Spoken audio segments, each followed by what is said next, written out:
FTP நேயர்களுக்கு வணக்கம். இன்று நம்மோட வம்சி அவர்கள் இணைந்திருக்கிறார். வணக்கம். வணக்கம் சதீஷ். தேசிய ஜனநாயக கூட்டணியில தாவேகா இடம்பெற போகிறதா இங்க பலரும் சொல்லிட்டு இருக்காங்க.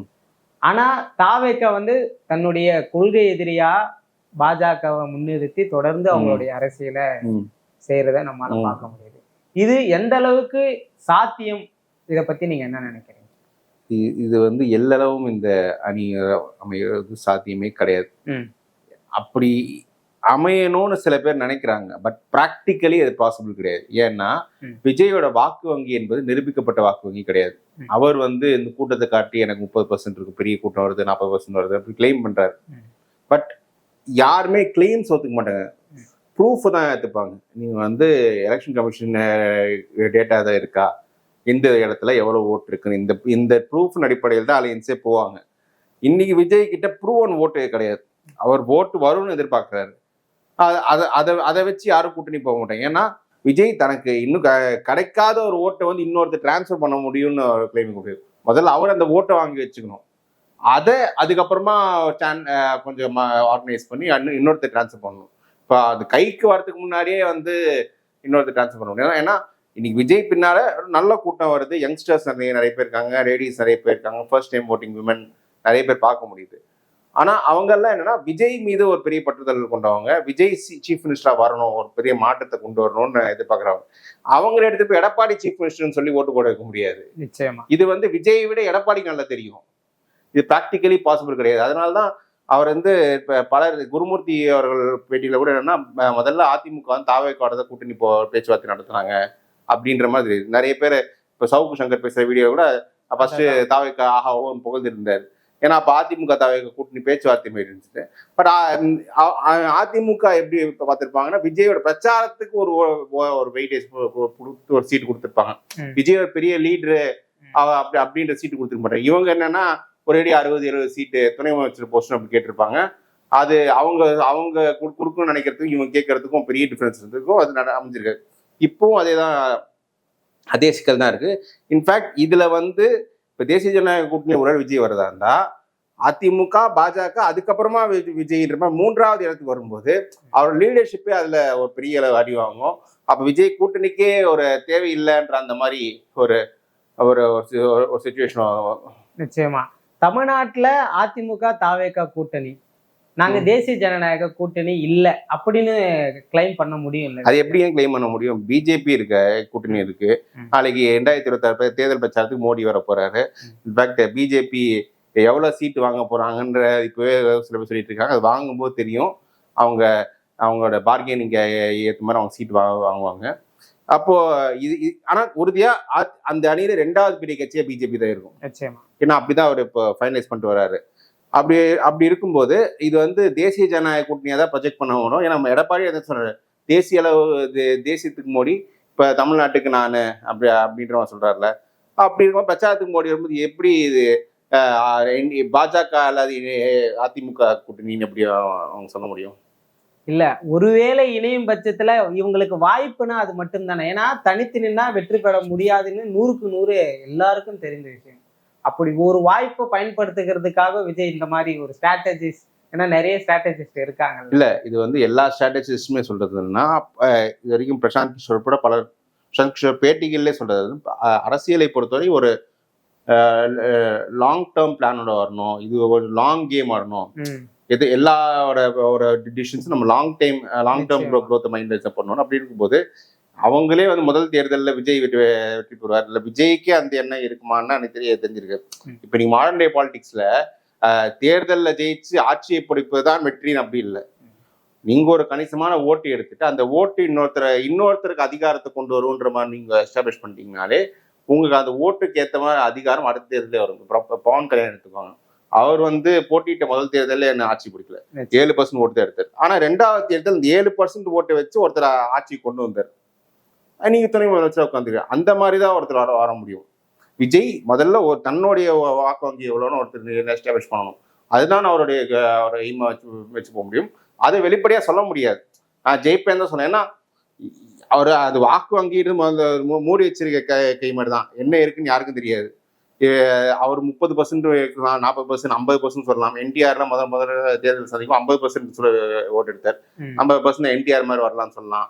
இல்ல விஜயகாந்த் மாதிரி 5% வரலாம் சொல்லலாம். இந்த கட்சிகள் கமலஹாசன் 2% சொல்லலாம்.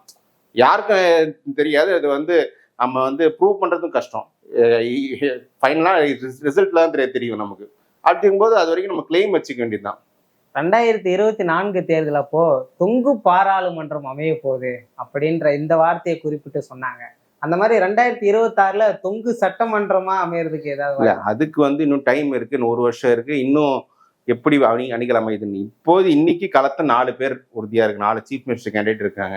ஸ்டாலின் 1, எடப்பாடி 1, சீமான் 1, விஜய் 1. இது 4 எப்படி 3 ஆகுதா இல்ல 2 ஆகுதா இல்ல 5 ஆகுதான்றது நமக்கு அதை பேஸ் பண்ணி தான் எந்த மாதிரி சட்டமன்றத்தை தேர்தல். இன்னைக்கு 4 இருக்கு. இன்னும் 1 வருஷத்துல இருக்கு. அதிமுக பாஜக இதுல இருந்து ஒரு விஷயம் தெரிய இருக்கு. அவங்க என்னன்னா அந்த அணிக்கு இன்னும் மேலும் சில பேரை சேர்த்துக்கணும்னு நினைக்கிறாங்க. ஏன்னா நம்ம கடந்த நேர்காணலில் நம்ம என்ன சொன்னோம், இது வந்து ஏற்கனவே 21ல தோத்து போன அணி தான். அவங்களுக்கே தெரியும் தோத்து போன அணி தான். அவங்க 2வது இடத்தை தக்க வச்சுக்கிறதுக்கு இதான் இந்த அணியை ஃபர்ஸ்ட் கொண்டு வந்தாங்க. இப்போ வந்து இப்ப நான் சொன்னது 4 பேர்ல 1 and 2 கண்டிப்பா அதிமுக தான். அது யார் 1 யார் 2 இப்போதைக்கு திமுக 1 இருக்காங்க. ஏன்னா அந்த அணி இன்டாக்டா இருக்கு. இவங்க இந்த அணி ஃபார்ம் பண்ண 2வது இடத்தை தக்க வச்சிருக்காங்க. இதை வச்சு 1வது இடத்துக்கு போறதுக்கு என்னன்னா அந்த 3 and 4ல ஏதோ ஒரு கட்சியும் நமக்கு வரணும்னு அவங்க எதிர்பார்க்கறாங்க. அதுக்கான ஒரு பர்செப்ஷன் தானே. அது தவிர ஒரு விஜய் கூட்டணி சேர்க்க முடியாதுன்னு தெரிஞ்சோ விஜய் எங்களோட பேசிட்டு இருக்காரு, நாங்க சேர்ந்துடும் அப்படின்னு சொல்லிட்டு அந்த ஓட்டர்ஸ் மத்தியில ஒரு கன்ஃபியூஷன் ஏற்படுத்துறது தான். விஜய் இருக்க எங்கால் தானே. ஒருவேளை விஜய் போட்ட கேண்டிடேட் சரியில்லாம இடத்தோ காரணம் சரி நம்ம விஜய் இவங்க மதிக்கிறாங்கல்ல, இவங்களுக்கு திமுக தோக்கடிக்க திமுக ஓட்டு போடணும், அந்த மாதிரி ஒரு பர்செப்ஷன் கிரியேட் பண்ணலாம். ஸோ இது வந்து கிளாரிஃபை பண்ண வேண்டியது விஜய் தரப்பு தான். இதை வந்து இந்த டாக் வரக்கூடாது. பட் அவரும் வந்து அமைதியா இருக்காரு. தாவேக்காவிற்கு வாய்ப்பே இல்லை அப்படின்னு நினைக்கும் போது இப்போ ஒரு பெரிய வாய்ப்பை மத்திய அரசு திறந்து விட்டுருக்காங்க அப்படின்னு தான் பார்க்க முடியுது. சாதிவாரி கணக்கெடுப்பு. ஒருவேளை சாதிவாரி கணக்கெடுப்புல பெரும்பான்மையினர சமூகமா இருக்கும் பொழுது அவங்க வந்து தங்களுடைய வாக்கு சதவீதத்துக்கு ஏற்ற மாதிரி கிளைம் பண்ணுவாங்க, சீட்டுகள் கேட்பாங்க. அப்ப பிரிஞ்சு வந்து மற்றொரு கூட்டணியாவோ ஒருவேளை மக்கள் நல கூட்டணியாவோ அமையறதுக்கு அதிகபட்சமான வாய்ப்புகள் இருக்குல்ல. மக்கள் நல கூட்டணி மாதிரி கட்சிகள் அமைப்ப வாய்ப்பு. மக்கள் நல கூட்டணி அப்படின்னா 2016ல பெருசா டிமாண்ட் இல்லாத கட்சிகள், அது விஜயகாந்த் இல்லாத மக்கள் நல கூட்டணி சொல்லியிருக்கேன். அது டிமாண்டே இல்லாத கட்சிகளுக்கு வந்து அன்னைக்கு வந்து அதிமுக கூட்டணி இடம் இல்லை, திமுகவும் கலைஞர் பெருசா இன்ட்ரெஸ்ட் கட்டல, அந்த மாதிரி கட்சிகள் தான் வச்சிருந்தாங்க. அதுக்கும் ஒரு ஜாதிவாரி கணக்கெடுப்புன்னு பேர்ல இருக்கு. ஜாதிவாரி கணக்கெடுப்பு அவங்க நடந்து அதோட ரிசல்ட் வந்து நம்ம அசம்பிளி எலெக்ஷன் முன்னாடி அவங்க பப்ளிஷ் பண்றாங்களா? ஏன்னா ஜாதிவாரி கணக்கெடுப்புன்னு வரும்போது அதுல பல சிக்கல்கள் இருக்கு. நீங்க காங்கிரஸ் திமுக போன்ற கட்சிகளுக்கு வேண்டும்னு கோரிக்கை வச்சாலும் அதுல இருக்கிற நுவான்சஸ் என்னன்னு, ஏன்னா எல்லாருக்குமே ஒரு சோசியல் ஈக்குவேஷன்ஸ் இருக்கும். அது திடீர்னு அந்த சோசியல் ஈக்குவேஷன்ஸ்க்கு ஒரு திடீர்னு பெரிய ஒரு சேஞ்ச் வர்றது வந்து ட்ராமாட்டிக்கா சேஞ்ச் வர்றது யாருமே விரும்ப மாட்டாங்க. ஸோ அது வந்து ஃபர்ஸ்ட் வெளியே வருதா அப்படின்றது நிறைய பட்சத்துல இருக்கு. குறிப்பா நம்ம பாமக தொடர்ந்து வலியுறுத்தக்கூடிய 10.5% நம்ம பார்த்துதான் ஆகணும். அப்படி இருக்கும்போது சாதிவாரி கணக்கெடுப்பின் மூலமா அவங்களுடைய கைகள் வந்து அதிகபட்சமா ஓங்குறதுக்கு வாய்ப்பு இருக்கும்ல. அதுக்காக நான் குறிப்பிட்டேன். இல்ல, அவங்க கைகள் நிச்சயமா பாமக வந்து அவங்க உறுதியா நம்புறாங்க. 1 year பாப்புலேஷன் அதிகமா இருக்கு, அதை நான் எஸ்டாப்ளிஷ் பண்றேன்னு சொல்லிட்டு அவங்களோட கோர் இஷ்யூவே எடுத்துட்டு இருக்கேன். அந்த இஷ்யூ கூட பாஜக நடத்தும் போது அப்போ அந்த கோர் இஷ்யூஸே எல்லாம் போய் ஐடியா பார்த்தா பாமகவுக்கு வந்து இந்த அனௌன்ஸ்மெண்ட் ஒரு செட்பேக் தான் கொடுத்துருக்கும். ஏன்னா அவங்க இஷ்யூஸ் பாஜக இருக்கும், அந்த கட்சிக்கான தேவையே இருக்கும். ஏன்னா ஏற்கனவே 10% கொடுத்ததுல அந்த ஓட்டு பெரிய அளவுக்கு இது அதிமுக பக்கம் அந்த ஓட்டு போட்டுட்டு போது இப்ப இதுவும் கொடுத்த அப்புறம் அந்த கட்சிக்கான பாஜகவிற்கு சாதகமா சாதகமா போகுது இல்ல. சோ அந்த ஒரு நெசசிட்டியே இப்ப பெரிய கொஸ்டின் ஆகும். பட் அவங்க நம்புறாங்க அதுல அந்த சமூகத்துக்கு நல்லது நடக்கும் நம்புறாங்க. பட் மற்ற சமூகங்கள்ல இருக்குல்ல, அவங்க எப்படின்னா பாப்புலேஷன் கம்மியா இருப்பாங்க, பட் அந்த இடத்துல எல்லாருக்குமே ஒரு கரெக்டா ஆர்கனைஸ் பண்ணி கரெக்டா எடுத்துட்டு வரக்கூடிய செக்ஷன்ஸ்ல இருப்பாங்க. அவங்க கொஞ்சம் கன்சிடர் பவர் வச்சுப்பாங்க. அவங்களுக்கு எல்லாம் இது செட்பேக்கா இருக்கும். தென் மாவட்டங்கள்ல குறிப்பா சிறு சிறு சமூகமா பிரிஞ்சு இருப்பாங்க. முத்திரையர்கள், கள்ளல், மறவர் அப்படின்னு எத்தனையோ சமூகம் இருப்பாங்க. அவங்களுக்கான முக்கியத்துவம் எந்த அளவுக்கு இருக்கும் ஒருவேளை சாதிவாரி கணக்கெடுப்பு? அது ஃபைனல் டேட்டா வரும்போது தான் தெரியும். இப்போதைக்கு தென் மாவட்டங்கள்ல வந்து கணிசமான முக்குளத்தூர் வந்து பொலிட்டிக்கலி எம்பவர்டா இருக்காங்க. அவங்கள பேஸ் பண்ணி எல்லா கட்சியும் பாலிடிக்ஸ் நடத்துறாங்க. விஜய் உட்பட அவங்க தான் பேஸ் பண்ணி தான் போய் ஆகணும். நாடார் அவங்களுக்கான டீப் சவுத்துல அவங்களுக்கான பிரச்சனை இம்பார்ட்டன்ஸ் கிடைக்குது. இந்த ஈக்குவேஷன்ஸ்ல ஒரு சில ஜாதிகள் அங்கங்க இம்பார்ட்டன்ஸ் கிடைக்குது. ஸோ இந்த 2 ஜாதிகள் தான் மெயினா இருக்கான்ற போது 26 பொறுத்த வரைக்கும் இந்த ஈக்குவேஷன்ஸ்லாம் போகும். நிர்மலா சீதாராமன் அவர்கள் கையில் வந்து மக்கள் தொகை கணக்கெடுப்பு ஒப்படைக்கப்படுகிறது. இது நேர்மையா இருக்குமா அப்படின்னு இங்க பலரும் கேள்வி வைக்கிறாங்க. நிச்சயமா அது பிஜேபிக்கு எது மோடிக்கு எது கரெக்டா அவங்களுடைய லாயலிஸ்டா இருப்பாங்க. மோடி இதை நேர்மையா நடத்தணும், கரெக்டா பண்ணணும் அப்படின்னு நினைச்சான்னா அவங்களும் அப்படிதான் பண்ணி கொடுப்பாங்க. நிர்மலா சீதாராமன் பொறுத்த வரைக்கும் அவங்க ஒரு கிளீன் ஹேண்ட் தான். அவங்க ஒன்றும் நான் கரப்ட் ஒரு கரப்ஷன் கைகள் கிடையாது. அவங்க வந்து ஒரு நான் கரப்ட் பர்சன். அவங்க மாதிரி எந்த பெரிய குற்றச்சாட்டும் கிடையாது. மோடிக்கு லாயலா இருந்து அவங்க எந்த பெரிய பொசிஷன் அவங்க யூஸ் பண்ணியிருக்காங்க. ஸோ அவங்க வந்து கரெக்டாக ஏதோ மோடிக்கு சப்மிட் பண்ணுவாங்க. அதுக்கு மேலே அவங்க மாரி இருந்தவங்க எப்படி டிசைட் பண்ணுறாங்க பொறுத்த இருக்கு. காரணம் என்னன்னா, இன்றைய குடியரசுத் தலைவர் திரௌபதி முர்மு அவர்களுக்கு கொடுக்கக்கூடிய அந்த மரியாதை வந்து ரொம்ப குறைவாக தான் இந்தியா முழுக்க பார்த்துட்டு வரக்கூடிய சூழ்நிலையில ஒருவேளை சாதிவாரி கணக்கெடுப்பு எடுத்தா அவர்களுடைய முக்கியத்துவங்களை அனைத்தும் குறைக்கப்படுங்க அப்படின்ற ஒரு பார்வை தான். இது எல்லாமே நம்ம ரிசல்ட் டேட்டா வந்த அப்புறம் தான் தெரியும். இப்போ வந்து நம்ம 26 நம்ம பாலிடிக்ஸ் பொறுத்த வரைக்கும் சாதிவாரி கணக்கெடுப்பு எடுத்துன்னு இவங்க பேசிப்பாங்க. இவங்க சில இதெல்லாம் கணக்கெடுப்பு பெருசா வரும்னு பேசிக்கலாமே தவிர அந்த ரிசல்ட் அதுக்குள்ள வரும்னு நான் நம்பல. அப்போ பாஜக தமிழ்நாட்டில் தேர்தலுக்கான ஒரு வியூகமா இந்த சாதிவாரி கணக்கெடுப்பு இல்ல, அவங்க தமிழ்நாட்டுக்காக பண்ணலாம். ஆல் இண்டியா லெவல்லே அவங்க பிரஷர் நிச்சயமா இவங்க வந்து ஆல் இண்டியா லெவல்லே இன்ஃபேக்ட் இது கணக்கெடுப்பு வந்தாலும் இதுக்கப்புறம் ராகுல் காந்தி இதை வச்சு என்னென்ன பண்ணுவாரு, அவர் ஏற்கனவே 50% கேப் எடுத்துடணும் அப்படின்ற அந்த மாதிரி டிமாண்ட்ஸ்ல வச்சுட்டு இருக்காரு. இது பல சிக்கல்கள் அவங்க பாஜக ஏற்படுத்தும். அவங்க எப்படி கையாளுவாங்கன்னு தெரியல. தொடர்ந்து பாஜகவுடைய அந்த தேர்தல் பிரச்சாரங்கள் வந்து பெரிய அளவுல தமிழ்நாட்டுல எடுபடலை அப்படின்னு தான் நம்ம பார்க்க முடியுது. வரக்கூடிய தேர்தல்ல என்ன மாதிரியான வியூகங்கள்லாம் பாஜக எடுப்பாங்க அப்படின்னு நீங்க நினைக்கிறீங்க? இப்போதைக்கு பாஜக அதிமுக பொறுத்த வரைக்கும்னா அந்த அணியை இன்னும் பலப்படுத்தணும்னு பாக்குறாங்க. ஃபர்ஸ்ட் அதிமுக பாஜகக்குள்ள ஒரு கெமிஸ்ட்ரி கொண்டு வரணும்னு பாக்குறாங்க. அந்த கெமிஸ்ட்ரி வந்து இப்ப நம்ம போன பின்னாடி பேசணும். அப்போ அண்ணாமலைக்கு எப்போ பதவி கிடைக்கும்னு. இப்போ வந்து 18% பாஜக எடுத்த ஓட்டு வந்து அதிமுக அணிக்கு டிரான்ஸ்ஃபர், அதிமுக ஓட்டு பாஜக டிரான்ஸ்ஃபர். இதை ஃபர்ஸ்ட் எனேபிள் பண்ணிட்டு ஃபர்தரா அந்த அணியை ஸ்ட்ரெங்தன் பண்றதுக்கு என்ன ஆக்ஷனோ அதுதான் அவங்க பண்ணிட்டு இருப்பாங்க. இதை பேஸ் பண்ணி தான் அவங்க பிரச்சாரத்தை எடுப்பாங்க. இப்போ வந்து ஃபர்தரா ஸ்ட்ரெங்தன் பண்ற ஒரு ஸ்டேஜ்ல இருக்காங்க. மோடி அவர்கள் இந்த வாரத்தை நயனார் சந்திச்சாரு. அதுலேருந்து நம்ம தெரியுது பாஜக டெல்லி தலைமை இந்த அணிக்கு ஃபேவரபுளா இருக்கு. இவங்க தான் full weight behind this alliance.